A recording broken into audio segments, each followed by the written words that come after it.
অবশেষে বিসিবি ও পিসিবির কাছে হার মানল আইসিসি। কোনো উপায় না পেয়ে শেষে আমিনুল ইসলাম বুলবুল এবং মোহসিন নকভীর দ্বারস্থ হলেন চেয়ারম্যান জয় শাহ।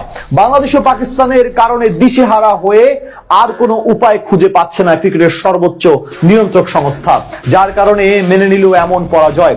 বিসিবি ও পিসিবির কাছে আইসিসির এমন পরাজয় নিয়ে বিস্তারিত এই রিপোর্টে। আইসিসি, পিসিবি এবং বিসিবি এই তিন সংগঠনের দীর্ঘ এক মাসের নাটকীয়তা আর লড়াই দেখতে ব্যস্ত ছিল গোটা ক্রিকেট বিশ্ব।